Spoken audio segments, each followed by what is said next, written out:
السلام علیکم ورحمۃ اللہ وبرکاتہ، نحمده ونصلی علی رسولہ الکریم، اما بعد فاعوذ باللہ من الشیطان الرجیم، بسم اللہ الرحمن الرحیم، رب اشرح لی صدری ویسر لی امری واحلل عقدۃ من لسانی یفقهوا قولی۔ لو أنزلنا هذا القرآن على جبل لرأيته خاشعا متصدعا من خشية الله وتلك الأمثال نضربها للناس لعلهم يتفكرون۔ امثال القرآن کے سلسلے میں آج ہم اللہ کے راستے میں خرچ کرنے والوں کی مثال کا ذکر کریں گے۔ اس مثال سے کئی آیات پہلے اللہ سبحانہ تعالیٰ نے فرمایا من ذا الذی یقرض اللہ قرضا حسنا فیضاعفہ لہ اضعافا کثیرہ، کون ہے جو اللہ کو اچھا قرض دے پس وہ اسے اس کے لیے کئی گنا بڑھا دے۔ تو وہاں پر کئی گنا کی بات کی گئی، لیکن آج ہم جو مثال پڑھ رہے ہیں اس میں 700 گنا اور اس سے بھی زیادہ بڑھانے کی بات ہے۔ تو یہ ہے آج کی مثال سورۃ البقرہ کی آیت نمبر 261 سے۔ مثل الذين ينفقون أموالهم في سبيل الله كمثل حبة أنبتت سبع سنابل في كل سنبلة 100 حبة والله يضاعف لمن يشاء والله واسع عليم۔ ان لوگوں کی مثال جو اپنا مال اللہ کے راستے میں خرچ کرتے ہیں ایک دانے کی مثال کی طرح ہے جس نے 7 بالیاں اگائیں، ہر بالی میں 100 دانے ہیں، اور اللہ جس کے لیے چاہتا ہے اور بھی زیادہ بڑھا دیتا ہے، اور اللہ وسعت والا خوب جاننے والا ہے۔ تو اللہ سبحانہ تعالی بندوں کے اعمال کی قدردانی کرنے والا ہے، لہذا اس مثال کے ذریعے یہ سمجھایا گیا کہ کس طرح اللہ سبحانہ تعالی بندوں کے اجر و ثواب کو بڑھاتا ہے۔ اجر و ثواب ایک نظر نہ آنے والی چیز ہے، اس کی مثال اللہ سبحانہ تعالیٰ نے نظر آنے والی چیز کے ساتھ دی تاکہ لوگ اس کو محسوس کر سکیں۔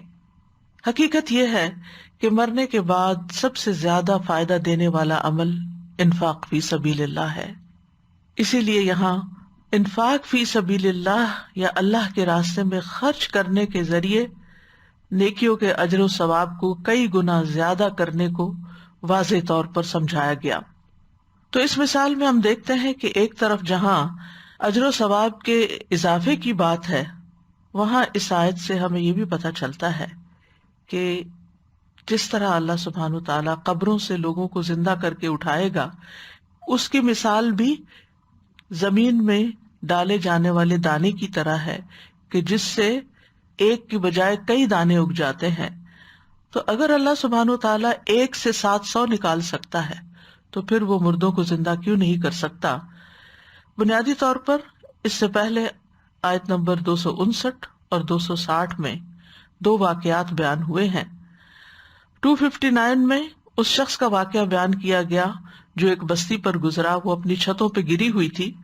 اس نے کہا اللہ اس بستی کو اس کے مرنے کے بعد کیسے زندہ کرے گا، یعنی اس کے دل میں یہ شک پیدا ہوا کہ دوبارہ کیسے پھر سے اٹھیں گے سب جو مر چکے ہیں۔ اس کے بعد ابراہیم علیہ السلام کا واقعہ بیان کیا گیا کہ جب ابراہیم علیہ السلام نے کہا کہ اے میرے رب تو مجھے دکھا کہ تو مردوں کو کیسے زندہ کرے گا، تو اس کے فوراً بعد پھر یہ مثال آئی کہ کس طرح اللہ سبحانہ تعالیٰ ایک مردہ دانے کو جب وہ زمین میں دفن کر دیا جاتا ہے تو اس سے کس طرح زندگی پھوٹتی ہے۔ اس سے یہ بات واضح ہوتی ہے، یعنی یہ آیت نہ صرف یہ کہ یہ بتاتی ہے کہ کس طرح انسان کی ایک نیکی کئی گنا اجر لے کر آتی ہے، اس کے ساتھ ساتھ یہ بھی بتاتی ہے کہ کس طرح ایک چیز گم ہو جانے کے بعد، زمین میں رل مل جانے کے بعد کیسے کیسے رنگ لاتی ہے۔ مثل الذین ينفقون اموالهم فی سبیل اللہ، مثال ان لوگوں کی، کن لوگوں کی؟ اہل ایمان کی، یعنی ان کا شرف یہاں بیان کیا جا رہا ہے، ان کا حال بیان کیا جا رہا ہے، ان کا وصف بیان کیا جا رہا ہے، ان کی مثال بیان کی جا رہی ہے۔ تو مثل الذین، مثال ان لوگوں کی، یعنی مثال ان لوگوں کے خرچ کرنے کی۔ یہاں پر نفقہ کا لفظ جو ہے وہ محذوف ہے، یہ قرآن کی بلاغت میں سے ہے۔ عربوں کے ہاں جب کلام میں کوئی معنی مراد لینا ہوتا تو وہ اس کو حذف کرتے تھے، اور یہاں بھی محذوف ہے نفقہ، اور یہ کلام کے ایجاز کے لیے، ہر لفظ بیان نہیں کیا گیا، لفظ لکھا نہیں گیا، لیکن وہ خود بخود وہاں سے سمجھ آ رہا ہے۔ تو مثل الذین ينفقون اموالهم، وہ لوگ جو خرچ کرتے ہیں، اور انفاق کا لفظ نفق سے، اور نفق سرنگ کو کہتے ہیں جس میں ایک طرف سے داخل ہوا جاتا ہے اور دوسری طرف سے نکل جاتے ہیں، نفاق کا بھی مادہ یہی ہے۔ تو مال جب انسان خرچ کرتا ہے تو ایک طرف سے وہ حاصل کرتا ہے، کماتا ہے، محنت کرتا ہے، تھکتا ہے اس کے لیے، کوشش کرتا ہے، بھاگ دوڑ کرتا ہے، اس کے بعد اس کو جمع کرتا ہے، اکٹھا کرتا ہے، اور پھر اس کے بعد اس اکٹھا کیے ہوئے مال کو، جس سے اس کو محبت ہوتی ہے، دوسری طرف اللہ کے راستے میں نکالنا شروع کر دیتا ہے۔ ایسا شخص جو محنت سے مال کمائے، کیونکہ یہاں فرمایا اموالہم، اپنے مال، اور مال میں کل ما یتمولہ الانسان، ہر وہ چیز شامل ہے انسان جس کا مالک ہے، یا جس کو وہ مال بناتا ہے، یا جس کو وہ مال سمجھتا ہے، چاہے وہ زمین ہے، مکان ہے، لباس ہے، خوراک ہے، درہم و دینار ہے، یعنی وہ تمام چیزیں جو انسانوں کی پوزیشن میں ہیں، وہ سارا اس کا مال شمار ہوتی، حتیٰ کہ انسان کی جو اولاد ہے، انسان کی جو کمائی ہے، وہ سب بھی اس میں آ جاتی ہے۔ انسان کی جتنی بھی محبوب چیزیں ہیں وہ سب اس میں شامل ہو جاتی ہیں۔ تو وہ چیزیں جن سے انسان محبت رکھتا ہے، جن کو انسان جمع کرتا ہے اپنے لیے، اپنی ضروریات پوری کرنے کے لیے، پھر وہ اپنے پہ ترجیح دیتے ہوئے اسے دوسروں تک لے جاتا ہے۔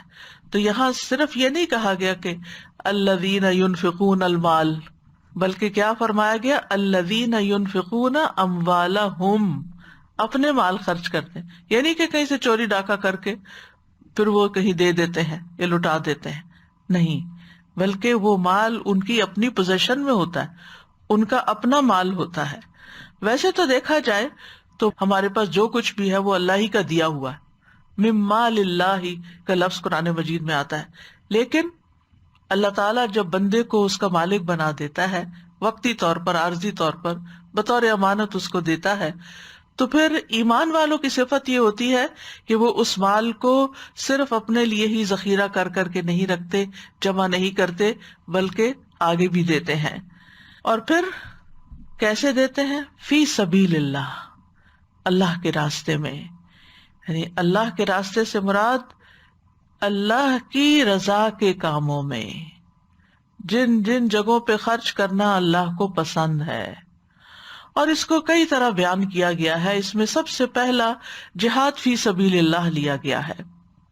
مکحول کہتے ہیں کہ جہاد میں خرچ کرنے سے مراد ان گھوڑوں پہ خرچ کرنا جو اللہ کے راستے میں بندھے ہوئے ہوں، ہتھیاروں کی تیاری وغیرہ میں خرچ کرنا ہے، یہ ایک معنی ہے۔ یعنی جو بھی چیزیں جس وقت، جس دور کے اعتبار سے ضرورت ہوں اللہ کے راستے میں نکلنے کے لیے، اللہ کے دین کو پھیلانے کے لیے، اللہ کی بات کو دوسروں تک پہنچانے کے لیے، اس میں خرچ کرنا مراد ہے۔ دوسرا معنی یہ لیا گیا ہے کہ نیکی کے تمام کاموں میں خرچ کرنا، چاہے وہ جہاد فی سبیل اللہ ہو یا کچھ اور ہو، یعنی اس سے مراد اللہ کی اطاعت کے کاموں میں، خیر کے کاموں میں۔ اکرمہ سے مروی ہے، وہ ابن عباس سے روایت کرتے ہیں کہ جہاد اور حج میں جو خرچ کیا جاتا ہے، کیونکہ جہاد کے علاوہ حج بھی فی سبیل اللہ سفر ہے، ان دونوں میں ایک درہم کو 700 گنا تک بڑھا دیا جاتا ہے۔ یعنی اگر آپ $1 اپنے حج یا عمرے کے لیے خرچ کرتے ہیں تو وہ 700 کے برابر اجر پاتا ہے. اور اسی لیے اللہ تعالیٰ کا یہ فرمان ہے کمثل حبۃ انبتت 7 سنابل فی کل سنبلۃ 100 حبۃ. اور یاد رکھیے کہ انفاق افراد پر بھی ہوتا ہے اور انفاق اجتماعی کاموں کے لیے بھی ہوتا ہے. یعنی بعض اوقات آپ کسی ایک شخص کو دیتے ہیں کچھ، اور بعض اوقات بہت سے لوگوں کے اجتماعی فائدے کے لیے کسی پروجیکٹ پہ خرچ کرتے ہیں. یعنی کبھی کسی شخص کے ہاتھ میں دیتے ہیں اور کبھی کسی اجتماعی فائدے کے لیے دیتے ہیں، جیسے کسی ہسپتال کی تعمیر میں، جیسے کسی مدرسے کی تعمیر میں، کسی جگہ پر سڑک بنانے میں. اسی طرح آج کے دور کی ٹیکنالوجی کے اعتبار سے کوئی ایپ بنانے میں جس کے ذریعے فی سبیل اللہ کوئی کام ہو رہا ہو، یا ایسے بیت المال میں جمع کرانے میں کہ جہاں سے فی سبیل اللہ کام کرنے والوں کو تنخواہیں دی جاتی ہوں یا ان پر خرچ کیا جاتا ہو جو اللہ کے راستے میں اپنے آپ کو لگائے ہوئے ہوتے ہیں. تو یہ تمام چیزیں فی سبیل اللہ میں شامل ہو جاتی ہیں. فی سبیل اللہ کا جو دائرہ کار ہے وہ بہت وسیع ہے. تو اس کی مثال کمثل حبۃ، مانند مثال ایک دانے کے ہے. قرطبی کہتے ہیں کہ حبہ ہر اس چیز کے لیے اسم جنس کی حیثیت رکھتا ہے جس کو ابن آدم کاشت کرتا ہے اور اس کو اپنی خوراک بناتا ہے. یعنی اپنی غذا کے لیے انسان جو بھی زمین میں بیج بوتا ہے، لگاتا ہے، وہ سب حبہ ہوتا ہے. لیکن حبہ زیادہ تر مشہور گندم کے دانے کے لیے ہے، یعنی گندم کا دانہ، جیسے گندم کے دانے کی مثال. اور حبہ بول کر گندم ہی مراد لی جاتی ہے عموماً. تو اس کی مثال ایک دانے کی طرح ہے. انبتت 7 سنابل، جس نے اگائیں، انبتت یعنی اخرجت، نکالی، 7 سنابل سنبلت ان کی جمع ہے. اور یاد رکھیے کہ سنابل جو ہے یہ جمع کثرہ ہے، ٹھیک ہے. سنبلات نہیں کہا، وہ جمع قلت ہے، ٹھیک ہے. سورۃ یوسف میں آتا ہے 7 سنبلات، وہاں جمع قلت ہے. عربوں کے ہاں جب کسی چیز کی کثرت اور زیادتی کو بیان کرنا مقصود ہوتا تھا تو جمع کثر لائی جاتی تھی، یعنی جیسے سنابل. سنبلات یعنی وہ تو اسی طرح نا، جیسے طالبہ، طالبات، تو یہ جمع قلت کہلاتی ہے نا. لیکن جو کثر ہے، یعنی کہ جو اس وزن پر نہیں آتی، اس میں وسعت کا معنی پایا جاتا ہے. فی کل سنبلۃ 100 حبہ، ہر بالی میں 100 دانے. یعنی اگر یوں کہا جائے کہ ہم نے کوئی ایسی بالی نہیں دیکھی جس میں 100 دانے ہوں، تو اللہ تعالیٰ نے یہ مثال کیسے بیان کر دی. یعنی اگر کوئی یہ کہتا کہ ہم نے ایک بالی دیکھی تھی جس میں 100 دانے نہیں تھے، یعنی لوگ بعض اوقات پھر لٹرلی گننے بیٹھ جاتے ہیں نا کہ اس میں 100 ہیں کہ نہیں. تو ہو سکتا ہے کہ کسی بالی کے اندر 100 نہ بھی نکلے. بات یہ ہے کہ یہ ممکن نہیں کہ اللہ سبحانہ تعالیٰ کسی ایسی چیز کے بارے میں بات کریں جو ایگزسٹ ہی نہ کرتی ہو. بعض اوقات عموم پہ بات کی جاتی ہے، ایکسیپشنل کیسز کو سامنے نہیں رکھا جاتا. مثلا اگر یہ کہا جائے پاکستانی قوم یہ کرتی ہے تو اس کا یہ مطلب نہیں کہ وہ کسی انڈیویجول کی بات ہو رہی، وہ من حیث القوم بات ہو رہی ہے. مطلب یہ ہے کہ اللہ سبحانہ تعالیٰ 100 دانے ہی پیدا کرتا ہے، لیکن جس کو چاہتا ہے تھوڑا گھٹا بڑھا بھی دیتا ہے. بعضوں کو 100 سے زیادہ بھی ہو سکتے ہیں، کیونکہ آگے فرمایا واللہ یضاعف لمن یشاء، یعنی جس کے لیے چاہتا ہے زیادہ کر دیتا ہے. یعنی اللہ سبحانہ تعالیٰ کے لیے 100 پیدا کرنا، 1 سے 100 کرنا تو عین ممکن ہے، لیکن وہ اس سے بھی زیادہ بڑھا دیتا ہے. کیونکہ ایک دانہ 7 بالیاں بنی اور ہر بالی میں 100 دانے ہیں، اور ایک دانے سے 700 ہو گئے. تو یہاں مراد صرف 100 سے زیادہ نہیں، یعنی پر بالی 100 سے زیادہ ہو سکتے ہیں، اور پھر ایک دانے سے 700 سے بھی زیادہ ہو سکتے ہیں. اور ایسا کیوں ہوتا ہے کہ کبھی کم اور کبھی زیادہ؟ کبھی یہ اجر جو ہے وہ 70 تک ہوتا ہے، یعنی جب اجر کی بات کی جاتی ہے نا، اجر کی مثال دی جا رہی ہے کہ کس طرح اجر بڑھتا ہے. کبھی 700 ہوتا ہے، کبھی 7000 بھی ہو سکتا ہے، کبھی 7 لاکھ بھی ہو سکتا ہے، 7 کروڑ بھی ہو سکتا ہے. یہ خرچ کرنے والے کی حالت، خرچ کی کیفیت، ان چیزوں کے مطابق اجر میں اضافہ ہوتا ہے. یعنی اس کی حالت کیا تھی، اس کی نیت کیا تھی، اس کا خلوص کیسا تھا، اس کی اس وقت کیفیت کیا تھی. آپ نے دیکھا ہوگا کہ بعض اوقات آپ بڑے دل سے کوئی کام کرتے ہیں اور بعض اوقات اپنے نفس کو مجبور کر کے کوئی کام کرتے ہیں، یعنی بعض اوقات خوشی خوشی کرتے ہیں، پورے دل کے ثبات کے ساتھ، دل جمعی کے ساتھ، اور بعض اوقات تردد کے ساتھ، کروں کہ نہ کروں. تو کیفیت پہ ڈپینڈ کرتا ہے کہ آپ نے کس حال میں اس کو خرچ کیا.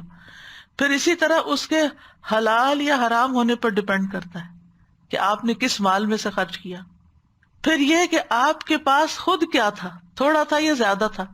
یعنی ایک غریب شخص اگر 1 درہم بھی خرچ کرتا ہے، اگرچہ اس کے پاس خود 10 بھی نہیں ہے، تو اس کا خرچ کرنا اور معنی رکھتا ہے.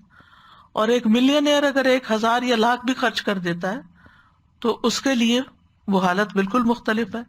اسی طرح یہ بھی دیکھا جائے گا کہ کیا چیز خرچ کی، کیا دیا. وہ روپیہ پیسہ ہے، وہ سونا ہے، وہ چاندی ہے، وہ کھانے کی کوئی چیز ہے، یعنی کیا چیز تھی جو اس نے خرچ کی، کیا دیا، کس دل سے دیا، کس کو دیا، کس زمین پہ ڈالا. وہ اس سے بھی فرق پڑتا ہے. اچھی زمین میں اگر آپ کوئی دانہ ڈالتے ہیں تو اس سے پیداوار زیادہ آتی ہے، اور اگر خراب زمین پہ ڈالتے ہیں تو وہ وہیں پر گل سڑ جاتا ہے دانہ، اسے کچھ بھی نہیں نکلتا. کچھ پروجیکٹس بہت فلرش کرتے ہیں، آپ پائنیئر ہوتے ہیں، آپ پہلا ڈالر اس میں ڈال دیتے ہیں، آپ کو دیکھ کے اور بہت سے لوگ ڈالتے ہیں، اور وہ پھر کہاں کہاں تک اس کا فائدہ جاتا ہے کہ آپ سوچ بھی نہیں سکتے، آپ تصور بھی نہیں کر سکتے، آپ کے وہم و گمان میں بھی نہیں ہو سکتا، آپ تو گن بھی نہیں سکتے. لیکن اللہ سبحانہ تعالیٰ کے علم میں ہوتا ہے، اور وہ کہاں کہاں تک اس کا اجر و ثواب پھیلا دیتا ہے، بڑھا دیتا ہے.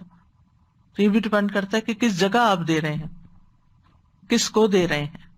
پھر یہ کہ کیسے دے رہے ہیں، خاموشی سے دے رہے ہیں، دکھا کے دے رہے ہیں، چپکے سے دے رہے ہیں. ایک شخص کا واقعہ کوئی بیان کر رہا تھا کہ اس نے کسی کے لیے کچھ دے کے بھیجا، تو کہا اس کے ہاتھ میں نہ دینا، کیونکہ لینے والا ہاتھ جو ہوتا ہے وہ نیچے ہوتا ہے نا، تو اس کے دل میں یہ نہ آئے کہ میں اس کے مقابلے میں کمتر ہوں. ہاتھ میں نہ دینا. دوسرا یہ کہ اس کو میرا سلام نہ دینا کہ وہ احسان مند نہ ہو، اور دعا کے لیے بھی نہیں کہنا. 3 چیزیں تھی اس میں. یعنی کتنی بڑی بات ہے کہ دینے والا جو ہے وہ اتنے پروٹوکول سے گزر رہا ہے اور اتنی چیزوں کا خیال رکھ رہا ہے کہ لینے والے کو ذرا برابر بھی کوئی تکلیف نہ پہنچے اور اس کو کوئی احساس نہ ہو کہ میں نے اس پر کوئی احسان کیا. یعنی کوئی ایسی روش اختیار نہ کرنا کہ جس سے اس کو احسان بھی محسوس ہو. تو اب آپ خود سوچئے کہ ایک شخص جو دیتا ہے جتا کے بتا کے 10 اور کو بھی بتاتا ہے میں نے فلاں کو دیا تھا، اس کا اجر اور طرح ہے. اور ایک وہ ہے جو اس خاموشی کے ساتھ دیتا ہے کہ کسی کو خبر بھی نہیں ہوتی، حتیٰ کہ اس کے اوپر بھی بوجھ نہیں پڑتا، کیونکہ ہمیشہ لینے والے پہ ایک بوجھ ضرور آتا ہے، ایک نفسیاتی بوجھ ہوتا ہے اس کا کہ میں فلاں کا احسان مند ہو گیا. تو جب دینے والے نے ان چیزوں کا بھی لحاظ رکھا کہ اس چیز کو بھی فیل نہیں کرانا، تو آپ سوچئے کہ پھر اس کا اجر تو کہیں اور ہوگا بنسبت اس کے کہ جو اس کے برعکس عمل کرے. پھر یہ بھی ہوتا ہے کہ ایک ہی وقت میں کئی درخت لگاتے ہیں، بعض درخت خوب پھلتے پھولتے ہیں، بعض درخت مرجھا جاتے ہیں، بعض تو اگتے ہی نہیں ہیں. کئی دفعہ انسان بیج ڈالتا ہے، کچھ بھی نتیجہ نہیں نکلتا، اور بعض اوقات اس کے اثرات ایسی ایسی جگہ پر جاتے ہیں جس کا انسان سوچ بھی نہیں سکتا، جو اس کے اپنے وہم و گمان میں بھی نہیں ہوتا. واللہ واسع علیم، اور اللہ بڑی وسعت والا، خوب علم والا ہے.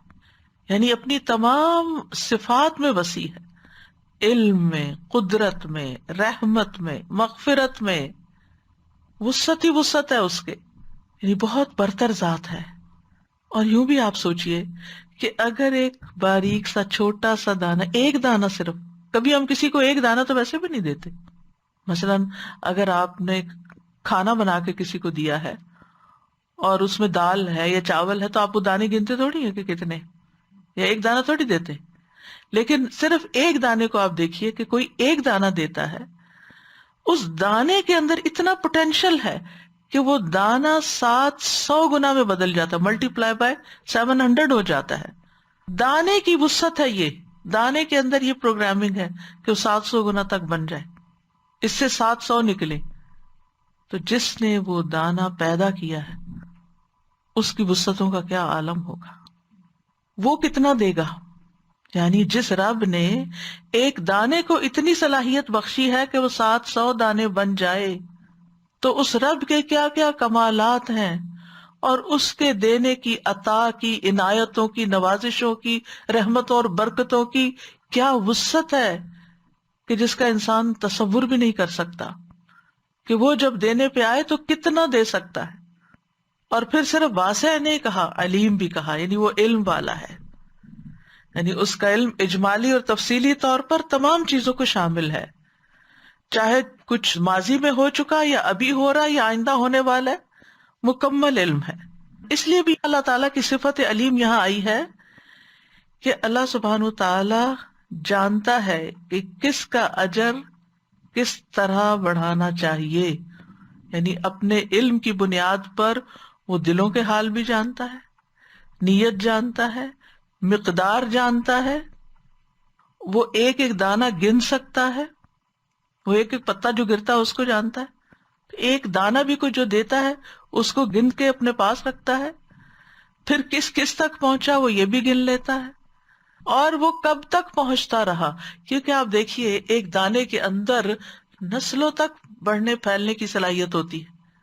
آپ ایک پودا لگاتے، اس سے کھاتے ہیں، استعمال کرتے ہیں، پھر اس کا جو بیج ہوتا ہے اسی کا بیج ہے، اس کا بچہ ہے، وہ بیج آپ دوبارہ لگا دیتے ہیں، اب اس کے بعد اس بیج سے ایک اور پودا نکلا، اس میں سے ایک اور بیج نکلا، اس میں اگلا پودا، اس پودے سے ایک اور بیج، اس سے اور جنریشن آفٹر جنریشن کچھ نیکی کے کاموں سے فائدہ اٹھاتے ہیں۔ یعنی وہ کس کا صدقہ تھا، کس نے اس پروجیکٹ میں کچھ چپ ان کیا تھا، کچھ دیا تھا، وہ پھر ملٹی پلائی ہوتا رہا، جب وہ ایک شیپ سے دوسری شیپ بدلتا رہا، کیونکہ بعض اوقات ایسا ہوتا ہے نا کہ آپ ایک شخص کو پڑھاتے ہیں، وہ دنیا سے چلا جاتا ہے، لیکن وہ اپنے پیچھے کسی اور کو پڑھا جاتا ہے، وہ چلا جاتا ہے، وہ اپنے پیچھے ایک اور چھوڑ جاتا ہے۔ اب جیسے امام بخاری ہیں یا اور جتنے بھی لوگ ہیں، سب سے بڑھ کر تو خود حضور صلی اللہ علیہ وسلم کی مثال ہے، ایک کے جانے کے بعد ایک، ایک کے مرنے کے بعد ایک، ایک کے بعد ایک، وہ ایک پوری چین ہے، چلتی چلی جا رہی ہے۔ تو جس نے پہلی دفعہ وہ علم خرچ کیا، اس سے پھر آگے سیکھ کر کسی اور نے کیا، پھر کسی اور نے، کوئی ایک آپ سے انسپائر ہوا، اس سے کوئی اور انسپائر ہو گیا، اس سے کسی اور کو روشنی مل گئی، اس سے کسی اور کو موٹیویشن مل گئی، اس سے کسی اور کی زندگی میں خیر آ گئی، بات آپ نے شروع کی تھی، بات آپ نے بتائی تھی، 7ویں نسل پہ جا کے اس کی خیر نظر آ رہی ہے کسی اور کے اندر۔ یضاعف لمن یشاء۔ اب آپ تو دنیا میں ہی نہیں ہے کہ آپ بیٹھ کے گنے کہ جو میں نے خرچ کیا تھا وہ کہاں کہاں کس کس شکل میں آگے جا رہا ہے، کس کس تک پہنچ رہا ہے۔ آپ نے ایک ہسپتال بنوا دیا، جتنے بیمار آ کر اس میں صحت یاب ہو رہے ہیں، ان کو فائدہ ہو رہا ہے۔ آپ دنیا میں نہیں بھی ہیں، آپ کے اعمال نامے وہ نیکیاں جمع ہو رہی ہیں، اس کو صدقہ جاریہ بھی کہتے ہیں۔ بعض مفسرین یہ بھی کہتے ہیں کہ یہ دونوں آیات عبد الرحمن بن عوف اور عثمان بن عفان رضی اللہ عنہ کے صدقے کے بارے میں نازل ہوئی۔ اس کی تفصیل یہ ہے کہ جب رسول اللہ صلی اللہ علیہ وسلم نے غزوہ تبوک کا ارادہ کیا تو لوگوں کو مال خرچ کرنے کی ترغیب دی، تو عبد الرحمن بن عوف رضی اللہ عنہ 4000 درہم لائے، پھر کہا اللہ کے رسول صلی اللہ علیہ وسلم میرے پاس 8000 درہم تھے، میں نے اپنے اور اپنے اہل و عیال کے لیے 4000 درہم رکھ لیے، اور 4 میں نے اپنے رب کو قرض دے دیا، آدھا رکھ لیا آدھا دے رہا ہوں۔ تو رسول اللہ صلی اللہ علیہ وسلم نے فرمایا جو آپ نے اپنے لیے اور اپنے اہل و عیال کے لیے رکھا ہے اس میں بھی، اور جو آپ نے اللہ کے راستے میں عطا کیا ہے اس میں بھی اللہ آپ کو برکت عطا فرمائے۔ آپ نے ان کو دعا دی، اور عثمان رضی اللہ عنہ اس مشکل گھڑی میں اس جانے والے لشکر کے لیے 1000 دینار لے کر آئے۔ وہ درہم لائے، درہم چاندی کا ہوتا ہے، دینار سونے کا ہوتا ہے، 1000 دینار۔ تو ان کو نبی صلی اللہ علیہ وسلم کی گود میں انڈیل دیا۔ عبد الرحمن بن سمرہ جو اس حدیث کے راوی ہیں وہ کہتے ہیں میں نے دیکھا رسول اللہ صلی اللہ علیہ وسلم آپ اپنے ہاتھوں کو دیناروں میں ڈالتے اور ان کو الٹ پلٹ کرتے جاتے، یعنی خوشی سے، اور کہتے ابن عفان آج کے بعد جو مرضی عمل کرے اس کے لیے کوئی نقصان نہیں، یا اللہ اس دن کو عثمان کے لیے فراموش نہ کرنا۔ ابو سعید خدری کہتے ہیں کہ میں نے نبی صلی اللہ علیہ وسلم کو دیکھا آپ اپنے ہاتھ اٹھا کر عثمان رضی اللہ عنہ کے لیے دعا کیا کرتے تھے اور فرماتے تھے اے عثمان کے رب، میں عثمان سے راضی ہو گیا ہوں، تو بھی اس سے راضی ہو جا۔ کتنی خوبصورت دعا ہے، کتنی بہترین دعا ہے۔ تو الذین سے مراد یہ لوگ ہیں ينفقون اموالہم فی سبیل اللہ، غزوہ تبوک ہے، یعنی اسپیسیفکلی اس موقع کے بارے میں، لیکن جیسے آپ جانتے ہیں کہ ایک تعویل خاص ہوتی ہے، ایک تعویل عام ہوتی ہے۔ تعویل خاص کیا ہے کہ وہ خاص موقع کی مناسبت سے یہ آیت اتری، لیکن تعویل عام کیا ہے کہ جو بھی اس راستے پر چلے گا، جو بھی یہ عمل کرے گا، وہ ایسا ہی اجر پائے گا۔ تو نیکی کا اجر کئی گنا بڑھنے میں ایک حصی مثال سے بات سمجھائی گئی ہے کہ جو لوگ خیر کے کاموں میں خرچ کرتے ہیں، اللہ سبحانہ وتعالیٰ ان کے اجر کو کس طرح بڑھاتے ہیں کہ جیسے ایک کسان زمین میں ایک دانہ کاشت کرتا ہے اور یہ دانہ 7 گندم کی بالیاں نکالتا ہے اور ہر بالی میں 100 دانہ ہوتا ہے۔ جب تنا قائم ہو جاتا ہے تو اس سے یہ بالیاں پھوٹتی ہیں اور اس تنے سے 7 بالیاں نکلتی ہیں اور ہر بالی میں 100 دانے ہیں، تو بظاہر کیا ہوا، ایک دانہ 700 دانوں میں بدل گیا، یعنی بہت بڑا منافع ہے، بہت بڑا نفع۔ اگر آپ کو یہ بتایا جائے فلاں کمپنی کے اندر اگر انویسٹ کیا جائے، آپ صرف $1 دیں، آپ کو لازماً $700 پروفٹ ملے گا، 700% آپ کو پروفٹ ملے گا۔ بتائیے دنیا میں کوئی ایک بندہ ایسا ہوگا کہ جو اس کمپنی میں انویسٹ نہ کرے؟ اگر اس پر اعتماد بھی ہو تو ہمارا تو ایمان ہے نا اللہ پہ، ہمارا تو یقین ہے کہ اگر ہم نے $1 بھی دیا تو وہ یقینی طور پر 700 تو ہوگا ہی، اور اگر اخلاص زیادہ ہوا اور جس پروجیکٹ میں دے رہے ہیں وہ فلرش کر گیا تو وہ یضاعف لمن یشاء، وہ تو اور بھی زیادہ بڑھ جائے گا۔ یعنی جو اللہ کے راستے میں خرچ کرے گا اور مال کی محبت کے باوجود خرچ کرے گا تو اس کو سینکڑوں گنا بڑھا کر دیا جائے گا۔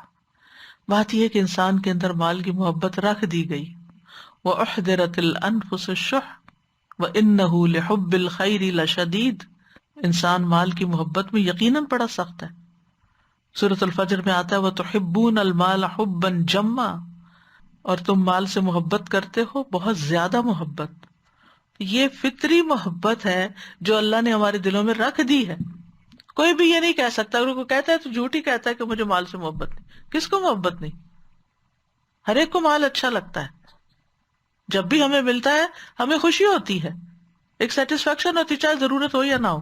جیسے بعض اوقات ماں باپ گفٹ دیتے ہیں، بعض اوقات آپ کو ہسبینڈ سے کچھ ملتا ہے، اور کئی دفعہ آپ کو اس کی ضرورت بھی نہیں ہوتی، لیکن وہ جو ایک لینے اور دینے کی خوشی ہے، دینے والے کو بھی خوشی ہوتی ہے اور لینے والے کو بھی خوشی، وہ جو خوشی ہے وہ جو محبت کا بڑھاؤ ہے، یعنی اس کے ملٹیپل فائدے ہیں۔ یہاں تو اجر و ثواب کی بات ہے نا، لیکن اجر و ثواب کے علاوہ دنیا میں انسان کو جو کچھ ملتا ہے، تو جس طرح انسان اللہ کے راستے میں دیتا ہے یا اس کو کچھ ملتا ہے تو اس کے اندر لازماً ایک خوشی آتی، اور جو جتنا شکر گزار ہوتا ہے نا اتنا وہ زیادہ خوش ہوتا ہے۔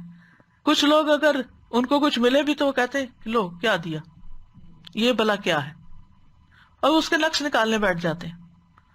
لیکن جو ایمان والے ہوتے ہیں ان کا طرز عمل یہ نہیں ہوتا، وہ دیتے ہوئے بھی خوشی سے دیتے ہیں اور وہ لیتے ہوئے بھی خوشی سے لیتے ہیں، وہ قبول بھی خوشی سے کرتے ہیں۔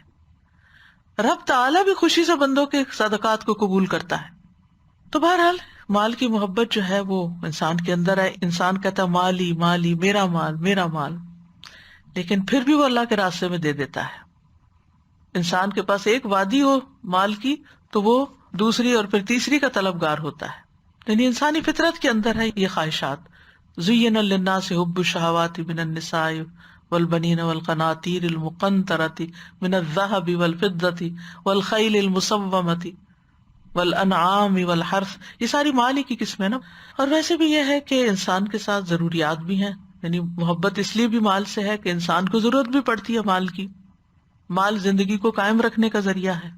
تو جب وہ اپنی ضرورت کا مال، زندگی کو قائم رکھنے والا مال، وہ ضروریات جو ہمارے ساتھ چپکی ہوئی ہیں جن کے بغیر ہم گزارا ہی نہیں، اس میں سے جب انسان نکال کے اپنے سے کاٹ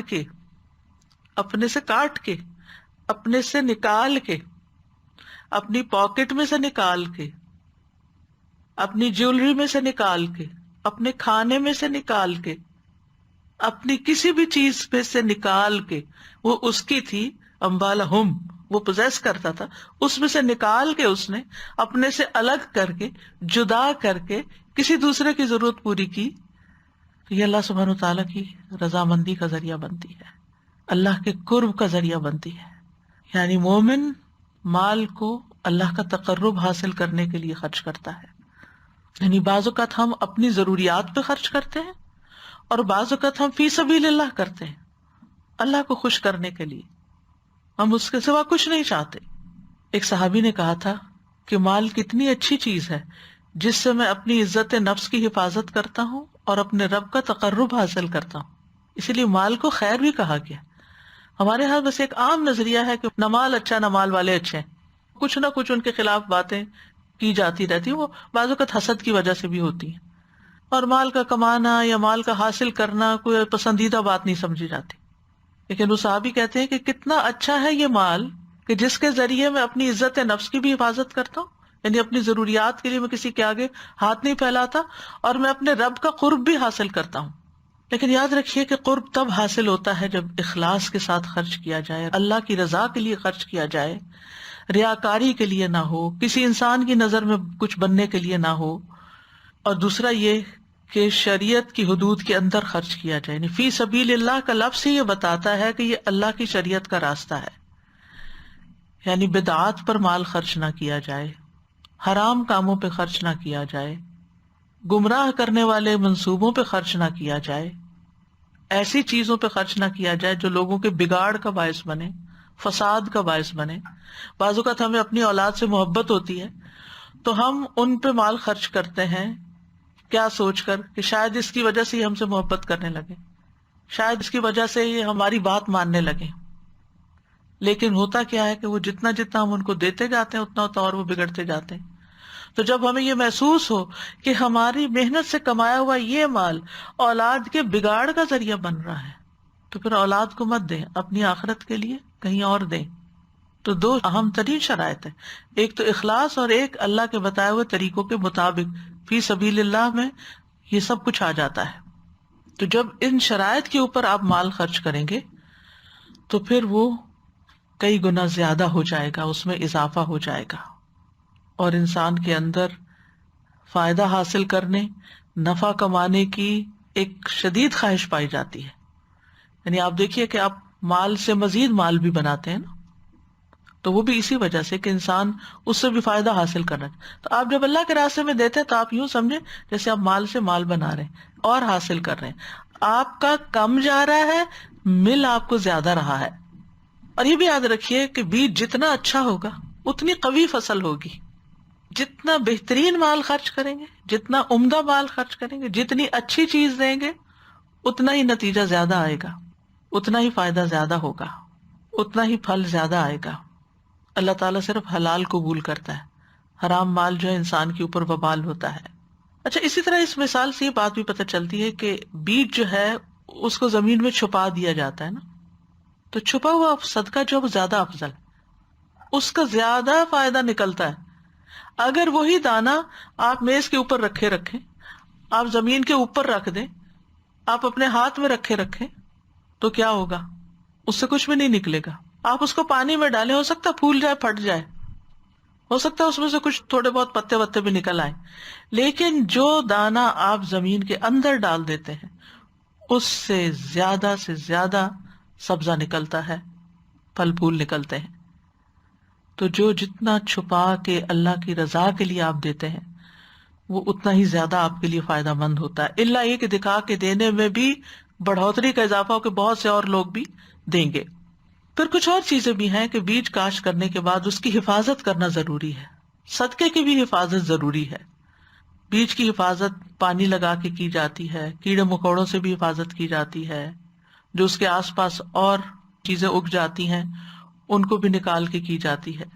پھر اسی طرح بعض اوقات فصل پوری تیار ہوتی ہے کہ کوئی آفت آ کے اس کو برباد کر دیتی ہے، تو ایسے اعمال سے بھی بچنا چاہیے کہ جس سے آپ کا لگا لگایا کھیت برباد ہو جائے۔ کہ آپ نے بڑی خلوص سے خرچ کیا، آپ نے بڑی حفاظت کی اپنے کھیت کی، لیکن پھر اس کے بعد کیا ہوا؟ اچانک کوئی آفت آئی اور سارے کا سارا کھیت تباہ ہو گیا، جس کی مثال قرآن مجید میں بھی آتی ہے، وہ انشاءاللہ بعد میں بیان ہوگی۔ تو اس لیے یہ نہیں کہ آپ نے 10 سال پہلے کوئی کام اچھا کیا تھا اور آج آپ کے دل میں شیطان نے وسوسہ ڈالا اور آپ بیٹھ کے اس کی وہ ریاکاری کر رہے ہیں، وہ اپنے کمالات اور فضائل بتا رہے ہیں کہ جس میں آپ کے دل میں وہ شوق آ گیا کہ یہ سارے لوگ اب میری تعریف کریں کہ میں نے اتنا بڑا کارنامہ کیا تھا۔ تو ایسی چیزوں سے بھی بچنا چاہیے، کیونکہ مرتے دم تک انسان کو یہ خطرہ لاحق ہوتا ہے کہ کوئی اس کا عمل برباد نہ ہو جائے اس کی اپنی زبان سے نکلی ہوئی باتوں کی وجہ سے یا اس کے اپنے طرز عمل کی وجہ سے۔ مثلاً آپ کسی کو صدقہ دیتے ہیں، اس کے اوپر احسان کرتے ہیں، پھر وہ آپ کے ساتھ بدتمیزی کرتا ہے، 10 سال بعد بدتمیزی کرتا ہے، تو آپ اس کو 10 سال پہلے کا احسان یاد کرا کے سب کچھ تباہ کرتے ہیں۔ یاد ہے جب تم چھوٹے سے آئے تھے، یتیم بچے تھے، تمہیں کوئی لینے والا نہیں تھا، میں نے تمہیں رکھا، میں نے پالا، میں نے پڑھایا، میں نے تمہاری فیسیں دی، میں نے تمہیں اس قابل کیا، آج تم میرے ساتھ یہ کر رہے ہو۔ اس قسم کے تانے دے کر بھی انسان اپنے کیے ہوئے کو ضائع کر دیتا ہے۔ پھر اسی طرح یہ ہے کہ جس طرح کھیتی کا سلسلہ منقطع نہیں ہوتا، اسی طرح نیک اعمال کا سلسلہ بھی جاری رہتا ہے، اور جس طرح غلہ جو ہے یا یہ دانوں کا نکلنا جو ہے یہ ہماری فوڈ ہے، ہمارے جسم کی فوڈ ہے، تو انفاق فی سبیل اللہ ہمارے دل اور روح کی غذا، یعنی دانا زمین میں ڈال کر ہم اپنے کھانے کا انتظام کرتے ہیں اور $1 ڈبے میں ڈال کر ہم اپنی روح کی فوڈ کا انتظام کرتے ہیں۔ تو بہرحال اس مثال میں بہت کچھ سیکھنے کو ہے کہ انسان جو کچھ کرے اللہ کی خاطر کرے، لا نرید منکم جزاء ولا شکورا، کسی سے جزا، دعا اور شکریہ کی توقع نہ رکھے، کہ جب آپ کسی کے اوپر کوئی احسان کرتے ہیں تو اس کو یہ نہ کہیں کہ آپ میرے لیے دعا کریں اس کے بدلے میں، یہ بدلہ ہے، دعا کا تقاضا نہ کریں، وہ خود جتنی بھی دے خوشی سے وہ دیتا رہے، وہ تو اس کے ذمہ ہے نا۔ اور یہ ہو نہیں سکتا کہ آپ خلوص دل سے کسی کے لیے کچھ محبت سے محنت سے کریں اور اس کے دل سے آپ کے لیے دعا نہ نکلے۔ ایک مومن تو ضرور ایسا ہی کرے گا کہ کسی کے احسان کو یاد رکھے گا۔ تو مال خرچ کرنا جو ہے یہ مسلمان کے فرائض میں سے ہے، یعنی اللہ کے راستے میں مال خرچ کرنا، فی اموالہم حق للسائل والمحروم، سوالی اور محروم کے لیے حق ہے۔ پھر اسی طرح صدقے پہ اس لیے ابھارا جاتا ہے تاکہ معاشرے کی حالت درست ہو، لوگوں کے حالات درست ہو، آپس میں تعلقات درست ہوں، آپس کی محبتیں بڑھیں، کیونکہ خاندان میں بھی جب اونچ نیچ بہت زیادہ ہو جاتی ہے نا، ایک بہت غریب ہے ایک بہت امیر ہے، تو وہاں محبت نہیں رہتی جب تک کہ امیر لوگ غریبوں کا خیال نہ رکھیں۔ پھر اسی طرح یہ کہ اللہ سبحانہ وتعالیٰ کی عظیم شان کا احساس ہوتا ہے، کس طرح ہم حقیر انسانوں سے ہماری چھوٹی سی کوشش بھی قبول کر لیتا ہے۔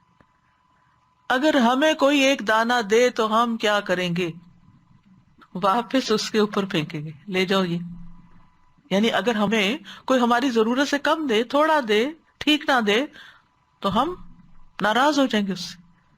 اس کے برعکس اللہ سبحانہ وتعالیٰ آپ ایک دانہ بھی دیں، آپ کے پاس صرف ایک ہے نا، تو آپ کہتے چلو میں بھی اپنا ڈال دیتی ہوں، وہ اس کو بھی قبول کرتا ہے۔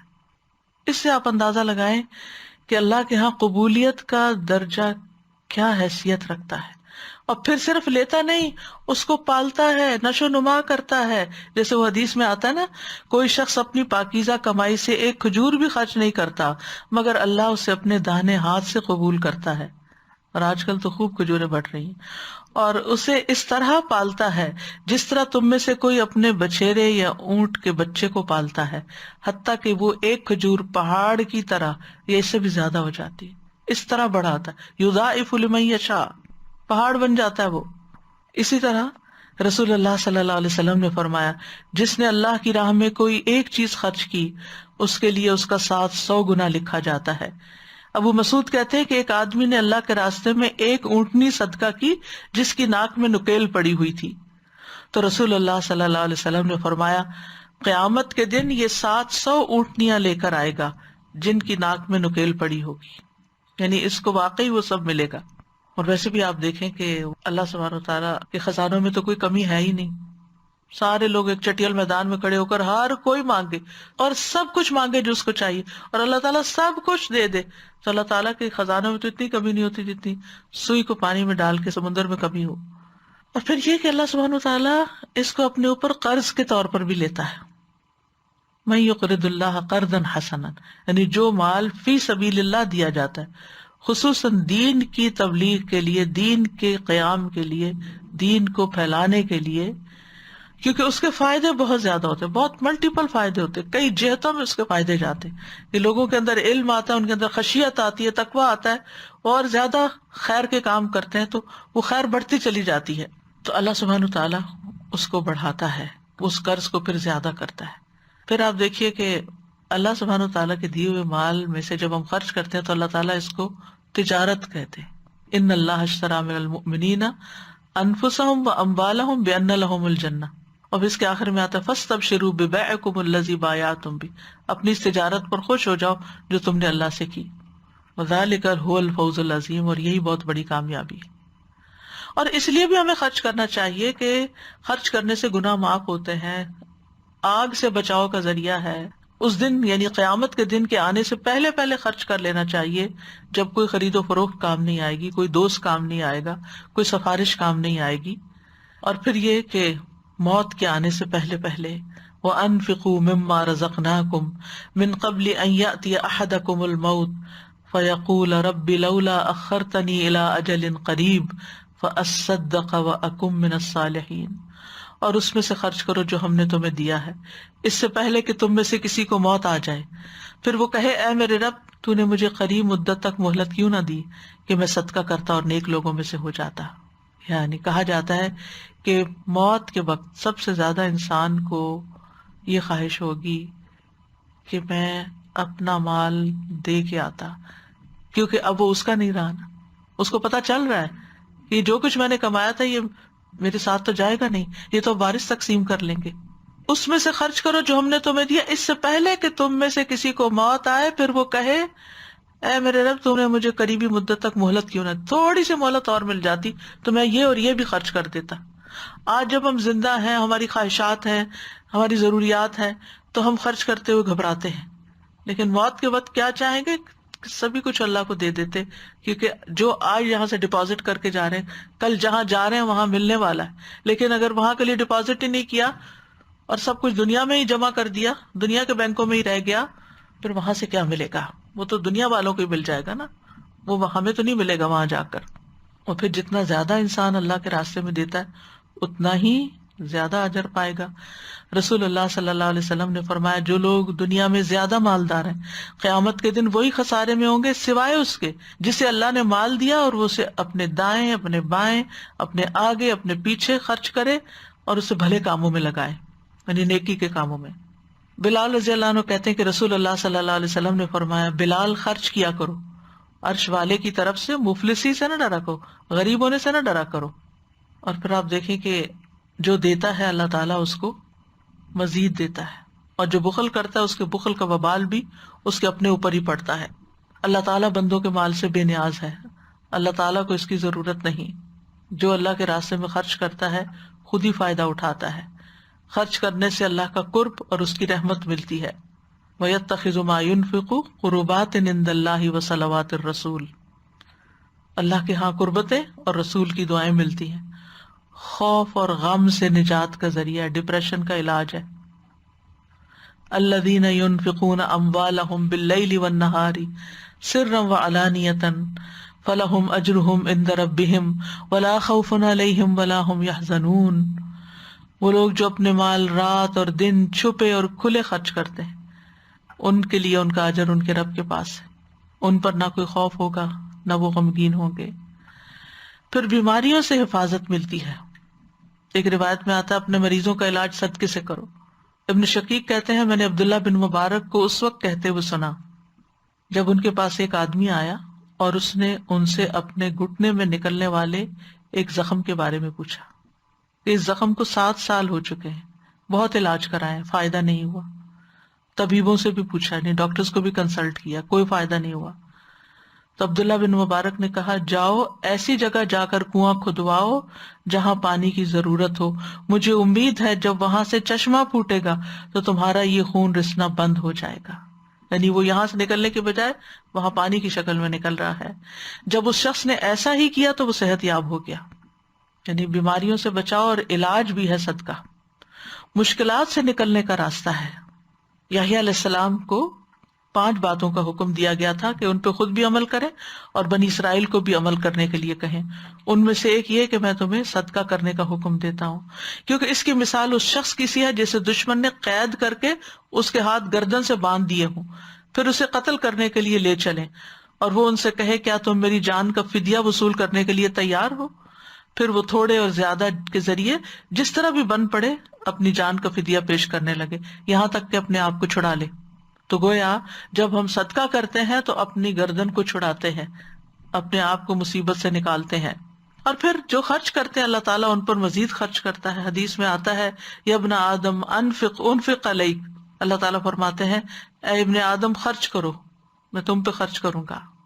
اور پھر یہ کہ جو کرتے ہیں انسان اللہ کے راستے میں پورا پورا واپس لوٹایا جاتا ہے، ظلم نہیں کیا جاتا، بہترین نعم البدل ملتا ہے. وما انفقتم من شیء فهو یخلفہ وہو خیر الرازقین، اور تم جو بھی چیز خرچ کرتے ہو تو وہ اس کی جگہ اور دیتا ہے اور وہ سب رزق دینے والوں سے بہتر ہے. عذاب علیم سے نجات ملتی ہے. یا ایھا الذین آمنوا هل ادلکم علی تجارۃ تنجیکم من عذاب علیم تؤمنون باللہ ورسولہ وتجاہدون فی سبیل اللہ باموالکم وانفسکم ذالکم خیر لکم ان کنتم تعلمون. اے لوگو جو ایمان لائے ہو، کیا میں تمہیں ایسی تجارت کی طرف رہنمائی دوں جو تمہیں دردناک عذاب سے بچا لے؟ تم اللہ اور اس کے رسول پر ایمان لاؤ اور اپنی مالوں اور اپنی جانوں کے ساتھ اللہ کے راستے میں جہاد کرو، یہ تمہارے لیے بہتر ہے اگر تم جانتے ہو. تو ایک وہ شخص ہوتا ہے جو صرف خود جاتا ہے، مال نہیں لے کے جاتا. ایک وہ ہوتا ہے جو صرف مال بھیج دیتا ہے، خود نہیں جاتا. اور ایک وہ ہوتا ہے جو خود بھی اللہ کے راستے میں نکلتا ہے اور اپنا مال بھی دیتا ہے. اور یاد رکھیے کہ ہم دے کر کسی پر احسان نہیں کر رہے ہوتے، دراصل اپنے آپ پہ کر رہے ہوتے ہیں. سفیان ثوری جب اپنے دروازے پہ کسی سائل کو دیکھتے تو ان کا سینہ کھل جاتا، خوش ہو جاتے، کہتے مرحبا اس آدمی کو جو میرے گناہ دھونے آیا. پھر اسی طرح بڑے اجر کا باعث ہے فالذین آمنوا منکم وانفقوا لهم اجر کبیر، جو ایمان لائے اور انہوں نے خرچ کیا ان کے لیے بہت بڑا اجر ہے. صدقہ قبر کی گرمی دور کرنے کا ذریعہ ہے. مرنے والوں کو بھی صدقہ فائدہ دیتا ہے بعد میں ان کی طرف سے کیا جائے. رسول اللہ صلی اللہ علیہ وسلم نے فرمایا یقیناً صدقہ کرنے والوں کی قبروں سے حرارت بجھا دیتا ہے، یعنی قبر کا عذاب ختم ہو جاتا ہے. عرش میں سائے کی جگہ، یعنی قیامت کے دن اللہ کے عرش کے سائے کا حصول صدقے کی وجہ سے ہے. وہ شخص جس نے دائیں ہاتھ سے دیا بائیں کو بھی خبر نہیں، قیامت کے دن اللہ تعالیٰ اس کو اپنے سائے میں جگہ دے گا جس دن اس کے سائے کے سوا کوئی سایہ نہ ہوگا. جنت میں داخلے کا ذریعہ ہے، جہنم سے بچانے کا ذریعہ ہے، خواہ ایک کھجور کے ٹکڑے سے کیوں نہ بچا جائے. اور پھر کم سے کم اجر کسی نیکی کا 10 گنا ہے، لیکن جب اللہ کے راستے میں کی جاتی ہے نیکی، فی سبیل اللہ کی جاتی ہے تو 7 گنا ہے. اور پھر جتنی زیادہ خوبی کے ساتھ کی جاتی ہے اتنی ہی زیادہ ہوتی ہے. تو یاد رکھیے کہ یہاں فی سبیل اللہ کا معنی جو ہے یہ ایک عمومی معنی بھی ہے اور ایک خصوصی معنی بھی ہے. عمومی معنوں میں جب اللہ کی رضا کے لیے اپنی ذات پہ بھی خرچ کرتے ہیں، اپنے لیے کوئی چیز لے لی جو ضرورت کی تھی، اپنے گھر والوں پہ خرچ کرتے ہیں، بیوی پہ خرچ کرتے ہیں، شوہر فقیر ہے اس پہ خرچ کرتے ہیں، اہل و عیال پہ خرچ کرتے ہیں، رشتہ داروں پہ خرچ کرتے ہیں، فقراء پہ، یتیموں پہ، مسکینوں پہ، اللہ کے راستے میں مجاہدین پہ، جہاد فی سبیل اللہ میں، جس جگہ بھی اللہ نے خرچ کرنے کا حکم دیا وہ سب فی سبیل اللہ ہے. اللہ کے لیے خرچ کر رہے ہیں آپ، چاہے آپ کسی کو ہدیہ دے رہے ہیں کیونکہ تہادو تحابو، چاہے آپ کسی کو کچھ ہبہ کر رہے ہیں، چاہے آپ صلہ رحمی کر رہے ہیں، چاہے مصارف الزکوٰۃ کی جگہ پہ دے رہے ہیں، جہاں جہاں زکوٰۃ دینی چاہیے وہاں عام صدقات بھی آپ دے رہے ہیں، وہ بھی اس میں شامل ہو جاتا ہے. تو ایک بہت وسیع مفہوم ہے، یعنی بے شمار مواقع ہیں آپ کے پاس. مثلا آپ طالب علموں پہ خرچ کرتے ہیں، خاص طور پر جو نفع مند علم حاصل کر رہے ہوں، دنیا کا یا دین کا، اور خصوصاً اگر وہ ایسے افراد تیار ہو رہے ہوں جو کل دین کو مزید پھیلانے والے ہوں، ان پہ آپ خرچ کرتے ہیں. اور پھر یہ کہ اپنی حیثیت کے مطابق خرچ کرتے ہیں. پھر عمومی طور پر تمام انسانیت پہ جو کچھ آپ خرچ کرتے ہیں، تو یہ سب کچھ فی سبیل اللہ میں ہے. ایک حدیث میں آتا ہے اگر ایک شخص اپنے چھوٹے بچوں کے لیے بھاگ دوڑ کرنے نکلا ہے تو یہ اللہ کے راستے میں ہے. اگر اپنے نفس کے لیے بھاگ دوڑ کرنے نکلا ہے کہ سوال سے بچے تو اللہ کے راستے میں ہے. اور اگر وہ دکھاوے اور باہم فخر کے لیے بھاگ دوڑ کرنے نکلا تو وہ پھر شیطان کے راستے میں. ایک سبیل اللہ ہے، ایک سبیل الشیطان ہے. اور یہ دکھاوا اور ریاکاری اور اسراف اور صرف لوگوں کی نظروں میں بڑا بننے کے لیے خرچ کرتے چلے جانا، یہ سبیل الشیطان ہے. آغاز اپنی ذات سے کرنا چاہیے، پھر اپنے گھر والوں سے، پھر اسی طرح ہمسائے، پھر بہن بھائی، بیٹیاں بہنیں، رشتہ دار، یتیم، مسکین، کسی بھی ضرورت مند کی ضرورت پوری کرنا، کسی کا سطر ڈھانپ دینا، کسی کو کپڑا پہنانا، کسی کی بھوک مٹا دینا، کسی کی ضرورت پوری کر دینا، کسی کا قرضہ ادا کر دینا. حدیث میں آتا ہے کہ اللہ کے نزدیک سب سے محبوب اعمال یہ ہیں: مسلمان کا اپنے بھائی کو خوش کر دینا، اس سے کوئی تکلیف دور کر دینا، اس کا قرضہ ادا کر دینا، اس سے بھوک دور کرنا. پھر حج اور عمرہ میں خرچ کرنا، خود اپنے لیے یا کوئی جا رہا ہو تو اس کے خرچ کے لیے. مسجد بنوانا، جس نے اللہ کے راستے میں کبوتر کے گھونسلے کے برابر یا اس سے بھی چھوٹی مسجد بنائی، اس کے لیے جنت میں گھر ہے. یعنی چھوٹی مسجد تو نہیں ہوتی جس میں نماز پڑھے، مطلب ایک اینٹ بھی لگوائی، یوں سمجھے. مسجد میں مصحف رکھنا، کلچرلی بھی ہمارے ہاں وہ مسجد میں قرآن رکھوا دیے، کوئی فوت ہوا تو اب مسجدوں میں تو جانے والے لوگ کم رہ گئے ہیں، لہٰذا ایسے طالب علم جو قرآن پڑھتے ہیں ان کے لیے قرآن کی اسپانسرشپ. پھر اسی طرح نہر بنوانا، کنواں کھدوانا، درخت لگوانا، کسی کو مصحف کا وارث بنانا، یعنی اپنا مصحف کسی کو دینا جو آپ کے بعد پڑھتے رہیں اس کو. پھر اسی طرح مرنے کے بعد بھی یہ عمل فائدہ دیتا ہے، چاہے انسان اپنی زندگی میں خود کر کے جائے یا پھر اس کے جو لواحقین ہیں مرنے کے بعد اس کے نام پر کچھ صدقہ خیرات کرتے رہیں. پھر طالب علموں پہ خرچ کرنا. ابن عابدین کہتے ہیں جب طالب علم علم کے حصول کے لیے نکلے تو مسلمانوں پر لازم ہے کہ وہ اسے خرچہ دیں، یہاں تک کہ اگر وہ خرچہ دینے سے انکار کریں تو ان کو اس طرح مجبور کیا جائے گا جیسا زکوٰۃ کا قرض ادا کرنے والوں کو وہ قرض ادا کرنے پہ مجبور کیا جاتا ہے جب وہ زکوٰۃ ادا کرنے سے انکار کر دیتے ہیں. یعنی جب کوئی زکوٰۃ ادا کرنے سے انکار کرتے ہیں تو اسلامی حکومت میں ان سے نکلوائی جاتی ہے. تو اسی طرح اگر کسی جگہ پر، کسی شہر میں، کسی علاقے میں طالب علم ہو جن کو ان کے والدین اسپانسر نہیں کر سکتے، ان کی فیس کا خرچہ نہیں اٹھا سکتے، تو ان کو بھی دیا جا سکتا ہے. تو کرنے کے کام کیا ہے؟ ہم سب کو سوچنا چاہیے کہ اللہ نے ہمیں بڑا ہی امن دے رکھا ہے، اس کا شکر ادا کریں.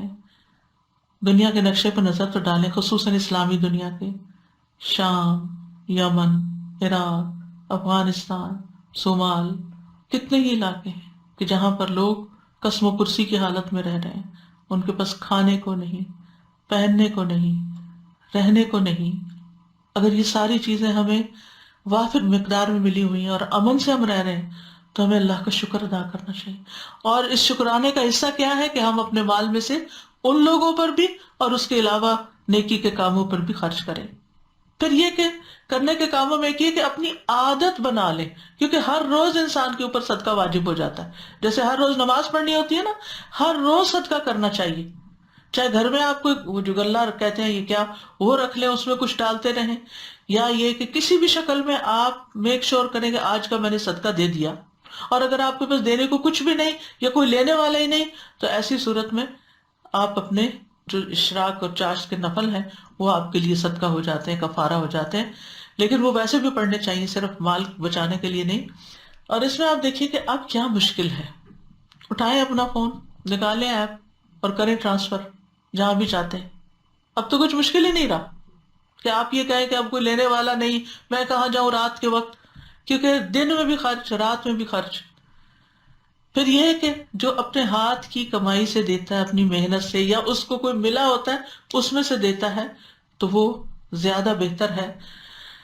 اور ہاتھ کی کمائی میں جیسے کوئی مزدوری کرتا ہے، کوئی کام کرتا ہے، یہ لکھتا ہے، لکھنے کا کام ہے یا کسی بھی طرح کا، یا خاتون ہے کوئی کھانا پکاتی ہیں، یا کوئی تو یعنی جس میں اس کی محنت بھی لگی ہے، جس میں اس کی ایفرٹ لگی ہے، وہ بھی بہترین صدقہ ہے. یا آپ کی صلاحیتیں خرچ ہو رہی ہیں، آپ کے وسائل استعمال ہو رہے ہیں، آپ کا گھر استعمال ہو رہا ہے، آپ کی جگہ استعمال ہو رہی، آپ اپنے گھر میں درس کرواتے ہیں، جتنے لوگ آتے ہیں ان کو پانی پلاتے ہیں، کھانا کھلاتے ہیں، آپ کی بجلی جاتی ہے، آپ کی مینٹیننس کا سارا وہ خرچ ہوتا ہے، وہ سب صدقہ ہی صدقہ ہے، فی سبیل اللہ صدقہ ہے. اسی طرح آپ کو اللہ نے اسکلز دی ہیں، آپ کمپیوٹر جانتے ہیں، آپ آئی ٹی پرسن ہیں، آپ اللہ کے دین کی ترقی کے لیے کچھ نہ کچھ اپنے وقت کا حصہ لگائیں، اپنی ایکسپرٹیز دیں. پھر اسی طرح آپ کے اندر کوئی اور صلاحیت، آپ کو اللہ نے علم دے رکھا ہے، اس علم کو دن اور رات میں خرچ کریں، لوگوں کو سکھائیں پورے خلوص کے ساتھ. کیونکہ جس کے پاس کچھ بھی نہیں، اس کے پاس ہاتھ پاؤں تو ہے نا کہ اپنے ہاتھ پاؤں سے کسی کی خدمت کر دے، کسی کو مساج کر دے، کسی کو دبا دے، کسی کو دوا کھلا دے، کسی یتیم خانے میں جا کے یتیموں کے ناخن کاٹ دے. یعنی کہ 100 کام ہے اگر انسان سوچے، ہر کوئی اپنے اپنے دائرہ کار میں رہ کے دیکھے کہ وہ کیا کیا کر سکتا ہے. اور جو بھی چیز ہے آپ کے پاس، اموالا جو بھی چیز ہے آپ کے پاس، ضروری نہیں کہ پیسہ ہی ہے، کچھ بھی ہے اس میں سے آپ دیں. نبی صلی اللہ علیہ وسلم نے فرمایا گن گن کے نہ رکھو ورنہ اللہ بھی تمہیں گن گن کے دے گا، جتنا تمہارے بس میں ہو خرچ کرتی رہو. یہ حضرت اسماء بنت ابی بکر سے آپ نے فرمایا تھا. تو اللہ تعالیٰ سے ہم دعا کرتے ہیں کہ اللہ سبحانہ وتعالیٰ ہمیں دینے والوں میں شامل کرے، اور خوب خوب دینے والوں میں، اور ہر چیز دینے والوں میں.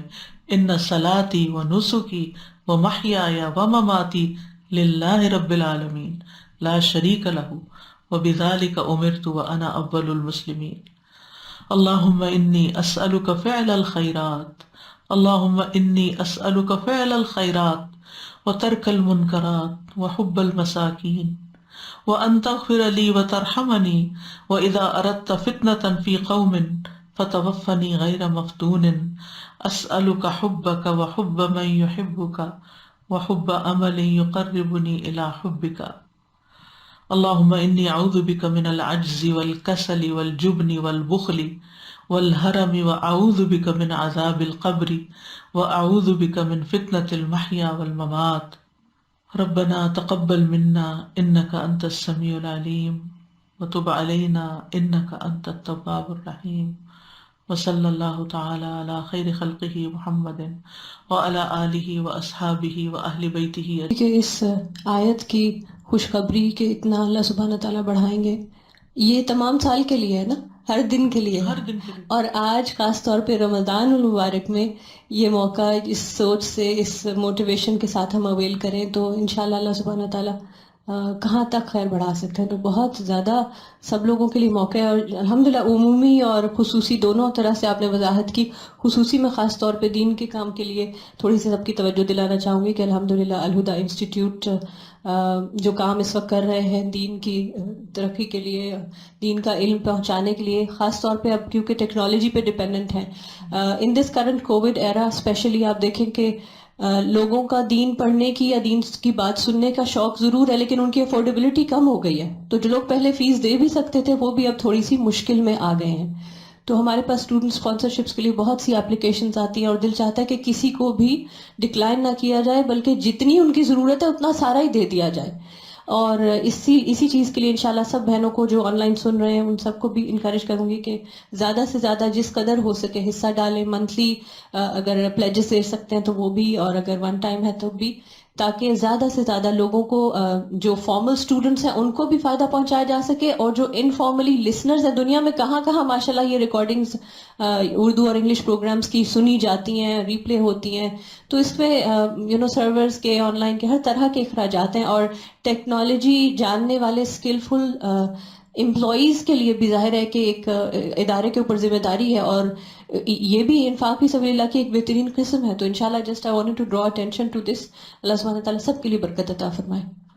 یہ سادہ جی ایک عام سا سوال ہے، روز لوگ کرتے ہیں کہ زکوٰۃ جو ہے جس کو دے رہے ہوتے ہیں اس کو بتانا ضروری ہے یا بس یہ میک شور کرنا ضروری ہے کہ وہ مسکین ہے یا فقیر ہے، وہ جو زکوٰۃ کے مصارف ہیں اس میں سے ون آف دم ہے جی. اس کو یہ کہنے کی ضرورت نہیں کہ یہ زکوٰۃ لے لو. دوسرا سوال اکثر جو سب کا ہوتا ہے وہ یہ ہے کہ بہت انویسٹیگیٹ کر کے سب زکوٰۃ دی جائے. جی لوگ بہت انویسٹیگیشن کرتے ہیں کہ جی یہ تو ضروری ہے کہ دیکھ کے. لیکن یہ پتہ کروانا یا اس طرح سے کروا کے پورا اپنے طور پر انڈائریکٹلی معلوم کروا لیا جائے حالات کسی کے، پھر اس کے بعد زکوٰۃ دی جائے، کیونکہ زکوٰۃ مستحق ہی کو لگتی ہے، ہر ایک کو نہیں دی جا سکتی۔ مجھے حضرت ابو بکر یاد آ رہے تھے کہ انہوں نے مسجد نبوی کے میں حصہ ڈالا تھا، اور آج تک دیکھیں ان کا حصہ ڈلا ہوا ہے، اور اللہ تعالیٰ ہم لوگوں کو بھی ایسے کام کرنے کی توفیق عطا فرمائے۔ اسی طرح عثمان رضی اللہ تعالیٰ کا جو باغ تھا وہ ٹرسٹ بن گیا، اور وہ بھی آج تک ماشاءاللہ سے، تو اللہ تعالیٰ ہم لوگوں سے بھی ایسا ہی کام کروائے، اور ایسے اداروں میں اور ایسی جگہ پر جہاں پہ صحیح کام ہو رہا ہے اور لوگ دیکھ سکتے ہیں کہ خود آ کے اور ٹرسٹ کر سکتے ہیں کہ کس طرح سے یہ کام ہو رہا ہے، الحمدللہ۔ استاذہ ایک حدیث ہے نا کہ رسول اللہ صلی اللہ علیہ وسلم نے فرمایا تھا کہ اگر تمہیں یہ بھی پتا چلے کہ دنیا ختم ہو رہی ہے تو اگر ایک پودا لگانے کا وقت ہو وہ بھی تو بھی لگا لو۔ اس وقت بھی وہی مثال دی تھی کہ اگر پودا لگا سکتے ہو تو قیامت آ گئی ہے اور آپ کے پاس اتنی مہلت ہے کہ ایک پودا لگا سکتے ہو تو آپ لگا لو جلدی سے، حالانکہ پتہ ہے کہ ختم ہی ہو جانا ہے، کسی کو فائدہ نہیں ہونا، کیونکہ بعض اوقات ہم یہ سوچتے رہتے ہیں نا کہ پتہ نہیں اس کا فائدہ ہوگا کہ نہیں، پتہ نہیں قبول ہوگا کہ نہیں، پتہ نہیں کیا، پتہ نہیں وہ مستحق ہے کہ نہیں، شیطان کتنے وسوسے ڈالتا ہے، لیکن ان سب کے باوجود انسان کرتا چلا جائے، کیونکہ آپ کی نیت پہ آپ کو اجر ملے گا۔ جی استاذہ ایک اور بات بھی ہے کہ دے کے بہت سارے لوگ بڑی بے چین رہتے ہیں، پتہ نہیں یہ نہیں ہونا ہاں چاہیے، اپنی نیت کو خالص کر لیں، شوق سے دیں، محبت سے دیں، دے کے بھول جائیں۔ السلام علیکم سادہ جی۔ السلام۔ جی سادہ جی، جیسے آپ نے بتایا کہ بیج جو ہے وہ نسل در نسل کھایا جاتا ہے، سیم اسی طرح جو صدقہ کرتے ہیں ان کے بچوں میں بھی وہ عادات جو آ جاتی ہیں، نسل در نسل چلتی ہیں، جنریشن ٹو جنریشن۔ آج ہم صدقہ کریں، بچوں کو دکھائیں، بعد میں وہ ہمارے بعد میں صدقہ کریں گے، ان کے اندر یہ عادت جو ہے وہ ڈیولپ ہوگی۔ اور یہ میں نے اپنی زندگی میں دیکھا، الحمدللہ میرے دادا جان، میرے ابا جی بہت صدقہ کا خیرات کرنے والے تھے۔ ابھی بھائی پچھلے دنوں بتا رہے تھے کہ انہوں نے جیسے پورا واٹر پلانٹ لگوایا، اور جیسے اس میں اتنا بڑا کہ الحمدللہ پورے ولیج کے ایریا کے لوگ اس میں سے پانی بھر رہے ہیں، لے کے جا رہے ہیں، اس طرح غریبوں کے لیے اور بہت کام۔ تو مجھے ابا جی کی بات یاد آ رہی تھی، جیسے کھلے عام امی ابا جی ایسے ہی صدقہ خیرات کیا کرتے تھے، بلکہ جب زکوٰۃ لینے کے لیے عورتیں آتی تھی تو امی تو ہمیں، کیونکہ میں چھوٹی تھی اور مجھے یہ آواز دی جاتی تھی کہ جائیں چائے لے کے آئے نا ان کے لیے، اور خوب ان کی جیسے خدمت بھی ساتھ جیسے کوئی مہمان آئے ہوں۔ جی بالکل۔ اور ہم اگر نہیں کریں گے تو ہمارے بعد ہمارے بچے کیسے کریں گے، نہ ہمارے لیے نہ اپنے لیے، جو انہوں نے دیکھا ہی نہیں۔ جی، اور اپنے لیے بھی اور ہمارے لیے بھی جیسے کیسے کریں گے، تو we should care about it, ہمیں اس کے بارے میں سوچنا چاہیے۔ جزاک اللہ خیرن کثیرا۔ بس ایک خیال آ رہا تھا استاذہ جی کہ احتیاط ہم برتیں اس بارے میں بھی کہ بعض اوقات اب آج کل نیچرلی رمضان کا مہینہ ہے تو کیمپینز، آپ یوٹیوب پہ جائیں کہیں بھی جائیں تو کوئی نہ کوئی نئی کیمپین انٹروڈیوس ہو رہی ہوتی ہے ڈفرینٹ اداروں اور چیزوں کی طرف سے، تو بعض اوقات پھر لوگ یہ بھی کہنے لگ جاتے ہیں کہ بس اب ہر وقت یہی چیزیں آ رہی ہیں کچھ، تو انفاق ایگزیکٹلی یہ چیز نہیں پتا کہ آپ نے 10 دیکھ لی ہیں۔ بالکل، اور پھر یہ کہ یعنی اللہ سبحانہ تعالیٰ کی راہ میں جو بھی جس طرح بھی کام کر رہا ہے ان سب کو اپنی اپنی ضرورتیں ہیں، ان کی نیت ان کے ساتھ، دینے والے کو اپنی نیت کی فکر کرنی چاہیے۔